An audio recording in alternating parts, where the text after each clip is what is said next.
afternoon. I don't know if my presentation is somewhere. It's coming.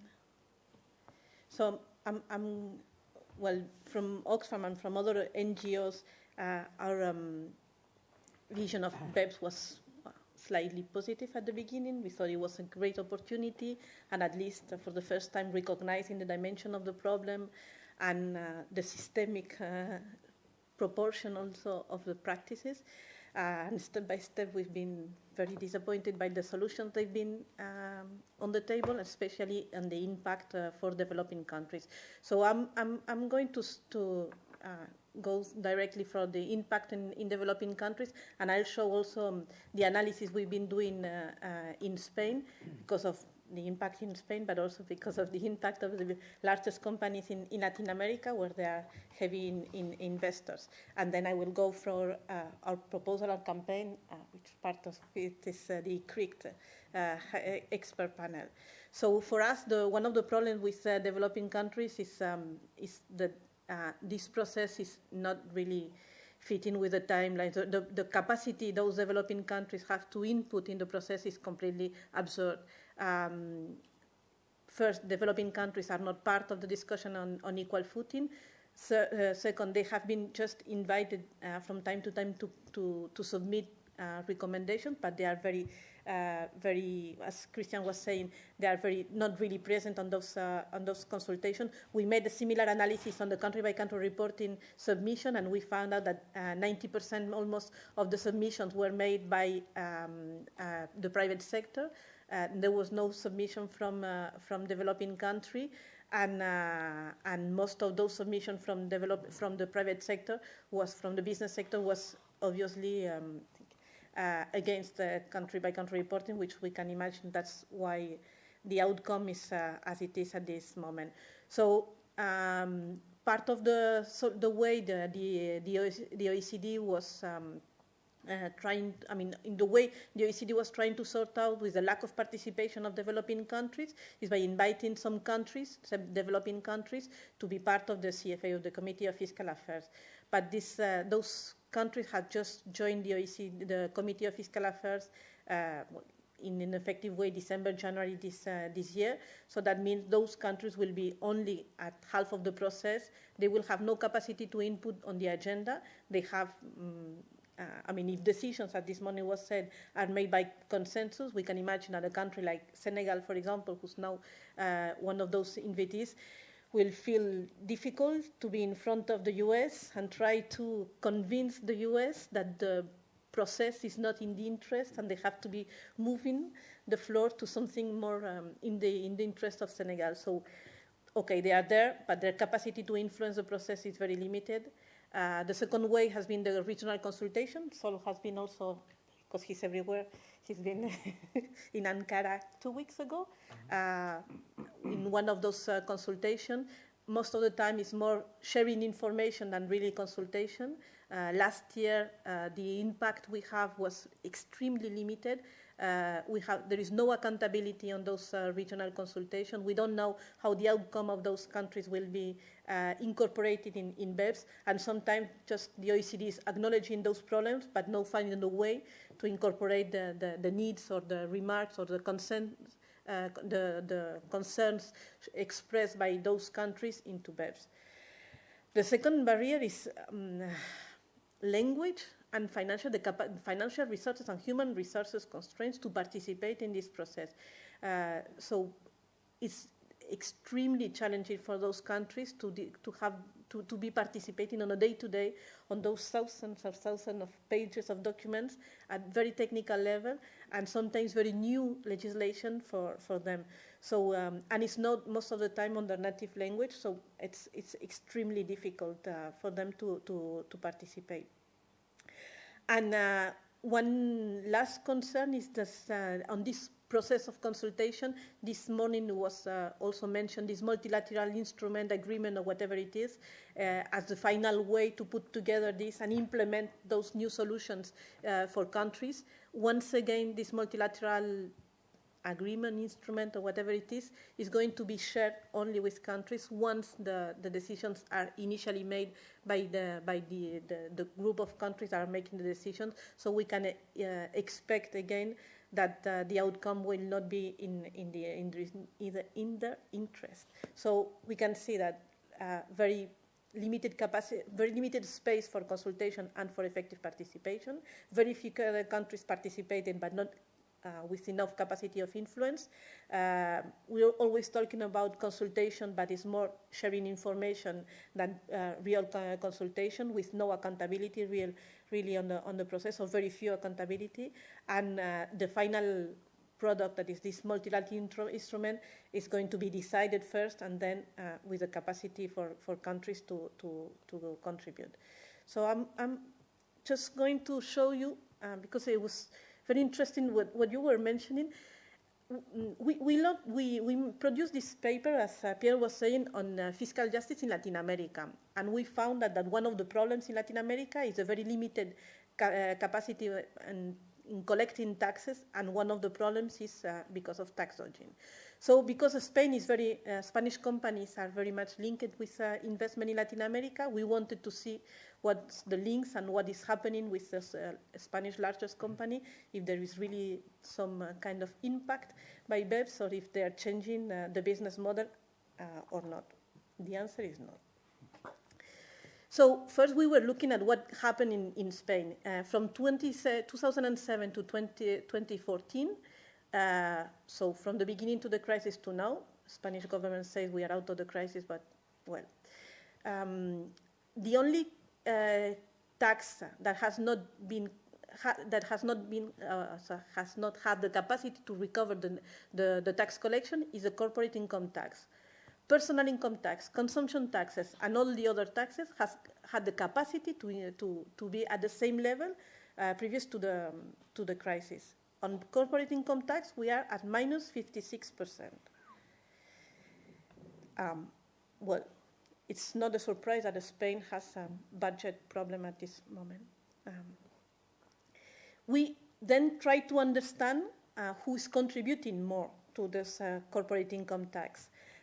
On dark red, you find this is the nominal tax rate for big companies is 30%. In red is the effective corporate tax rate for large companies, and in green is a nominal for small and medium companies, and the effective. So in 2013, big companies, large companies should be paying 30%, and the effective tax rate was only 5.3%. Small and medium companies were supposed to pay 25%, and they were paying 16%, which is more similar. But the gap for the largest company is, well, big. The Minister of Finance keeps saying that large companies in Spain pays a lot of taxes. That's what the companies say they are paying. So you can find some companies, Acerinox, for example, they say their effective tax rate is 50%. Santander, for example, they say they are paying 27.8%, which is one of the largest banks in Spain and in the world. So we don't understand the gap. If the tax administration says they are paying 5.3%, and we find this information, the only bank who's saying their effective tax rate is BBVA. They're saying they are paying 2.9%, which is probably the only one which is close to reality. So, well, we don't know what the largest Spanish companies are paying in detail. So we try to go into details, and we've been analyzing. We have been going through the information those 35 largest Spanish companies, listed companies, are making public, and we found that 34 of those 35 are having subsidiaries in tax havens. And when we're talking about subsidiaries in tax havens, we're always talking of subsidiaries where we think, small holding companies, or there is no, at least, apparent real activity behind. And we found that that in total that means 810. In the last year, that means 44% increase. So when BEPS is already on the table, the Spanish companies are increasing by 44% their subsidiaries in tax havens. And we went through the public information from the Minister of Finance, and we found that the foreign direct investment from Spain to tax haven has increased by 205% last year. It's probably more because the final data is only from January to September, but it's already enough to understand that the Spanish companies seems to like tax havens. And just Cayman Island, for example, the investment is 89 times biggest last year compared to 2013. What was more scaring is that 26% of this foreign direct investment is intra-group loans, so which is one of the practices, the way those companies are using to shift profit from Spain to other countries. In Spain, financial interests are tax deductible. It was unlimited tax deductible until some years, but it's still deductible until 30%, which is a lot. And we also found that the investment from abroad to Spain was also using tax havens in a very prominent way. 71% of investment that comes from the US to Spain goes through a tax haven first. And by surprise, we found that Spain is the second investor in Spain, because money gets out from Spain and goes through a tax haven and then comes back to Spain without paying taxes. When you go out, you come back, or whatever you do around the world. So in the middle of the crisis, we found it very surprising to see that foreign direct investment from Spain and large companies were using tax havens in a very prominent way, and that BEPS didn't seem to find was not, at least apparently, a deterrent for them. So we tried to understand some of those companies, and we could only analyze the corporate ownership of 4 of those companies, because they are the 4 only companies that are given enough information. So it's not because it's the worst, but it's just those where we have some information. This is Telefonica, and in black, you have the subsidiaries in tax haven, and in gray, some of the subsidiaries in where they have real activity. And we found that most of the activity they were having, for example, the one on top is, I think it's Ecuador. Business in Ecuador is controlled from a subsidiary in the Netherlands. And we found that for another company, Mafre, for example, an insurance company, one of the biggest and having one of the largest market share in Latin America, they're controlling all their business in Central America from Panama and all their business in South America from Uruguay.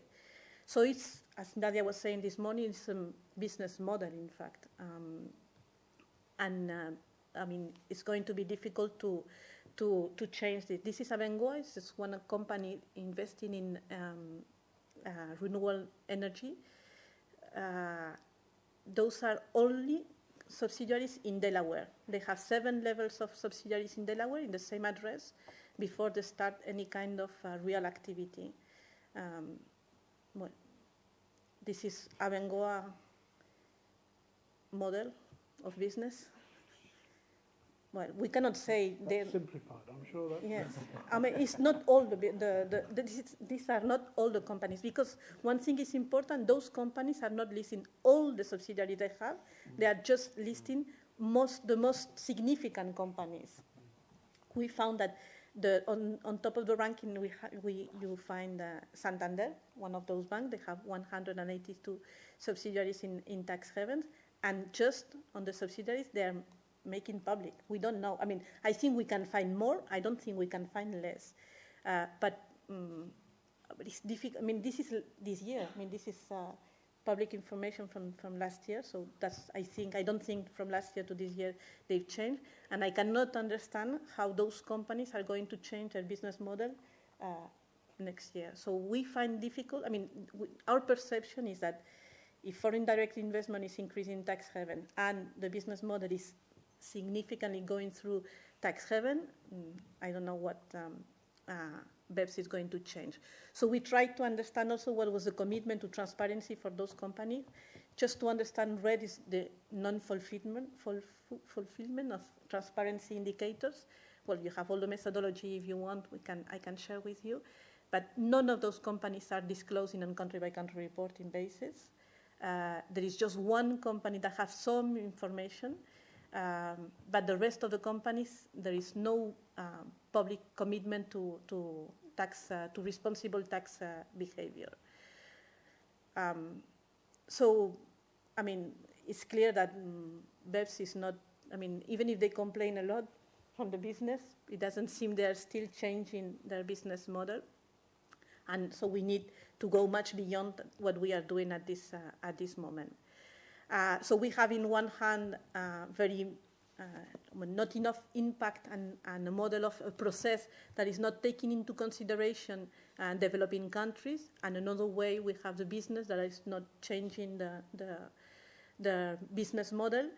So we really think that it's impossible to think that by the end of 2015 the OECD can finalize in a way that is really delivering in the interest of all developing countries this process. So what we are asking for is for the OECD and for the G20 to go beyond BEPS, and we need this to be decided before the end of BEPS. We cannot stick to BEPS and think that it's going to be the solution, and then, as this morning it was said, this momentum will disappear and nothing will go really further.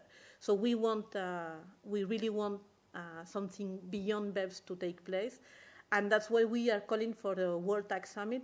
And the idea of the World Tax Summit is just a place where all countries at the ministerial level at least can be meeting together on a table on equal footing. At this moment you have Luxembourg taking part on negotiations and in the OECD, but a country like El Salvador, who only have 5 tax inspectors on international transfer pricing, are not part of this. The OECD says that Luxembourg is very quiet in meetings, which probably, I don't know, but at least they are on the table. So we want this process to offer the opportunity for developing countries to really have the capacity to negotiate on equal footing. And as this morning was said also, I mean, the problem with the OECD is that they don't have the capacity to enforce the implementation of the decision. So probably it's time to make a review of the international tax architecture, and we need an intergovernmental tax body where all countries can be sitting on equal footing, and where decisions, sanctions, and agreements can be made on a different way. So because in terms of scope also, as Sol was explaining, there are many things to be changed and are absolutely kept out of the agenda. I mean, a group of NGOs and trade unions, we were calling for an expert panel to be exploring better this idea. So just for you to have, because Sol was very quick in explaining, this is the names of the experts that will be on this panel. It was launched 2 days ago. And what we expect is that they will deliver in July, at the same time when the Financing for Development meeting will take place in Addis Ababa this year, to be proposing something more challenging and going really beyond in the interest of all the countries. So what we expect from them is to recognize the limits of BEPS and to offer solutions that can be more inclusive, in a process that can be more inclusive, but can also be fair to all countries. That's it. Thank you. Thank you, Susana.